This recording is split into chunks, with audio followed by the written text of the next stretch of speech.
இங்கே பாருங்க, இந்த ஆஃப் தனியும் இந்த ஆஃப் தனியும் உங்ககிட்ட நான் ஃபர்ஸ்டே சொல்லியிருந்தேன். தனித்தனியாக பேகு தனித்தனி புடி ஏற்றுறேன். இது வந்து நான் கட் பண்ணல, அவங்களே கட் பண்ணி தான் கொடுப்பாங்க.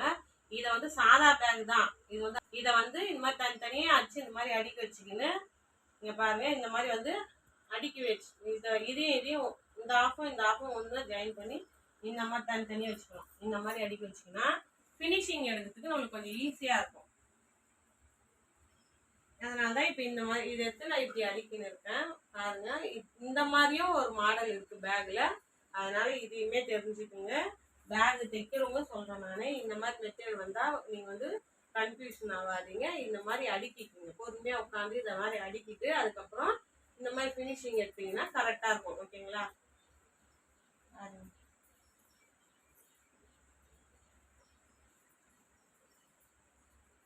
நம்மளுக்கு தைக்கும்போது ஃபாஸ்ட்டாக தைக்கலாம். கடகடன்னு இது மாதிரி அடிக்கிட்டோம்னா ஒரு 1/2 hour இல்லை 1 hourல ஃபினிஷிங் எடுத்து வச்சிடலாம். இல்லைனாக்கா நம்ம அங்கே போய் உட்காந்து எடுத்தோம்னா டைம் ரொம்ப லேட் ஆகும். இந்த மாதிரி எடுக்கும்போது கொஞ்சம் ஈஸியாக இருக்கும். இதையும் ஃபாலோ பண்ணிக்கோங்க. பேக் தைக்கிறோங்க இந்த மாதிரி உங்ககிட்ட வந்துச்சு என்ன பண்ணணும் அப்படின்ட்டுன்னு யாரும் திடீர்னு முடிக்காதீங்க. இப்படி வச்சு நீங்கள் இந்த டெக்னிக்கோட இந்த டிப்ஸை நீங்கள் எடுத்துக்கோங்க. இந்த மாதிரி தனித்தனியாக புடி ஏற்றி கட் பண்ணி இந்த சைடு அந்த சைடு வச்சுட்டு அது ரெண்டும் சேர்த்து ஆப்போசிட்டு ஒன்று சேர்த்து நம்ம 25 வச்சு அடிக்கிட்டோம்னா கொஞ்சம் ஈஸியாக இருக்கும்.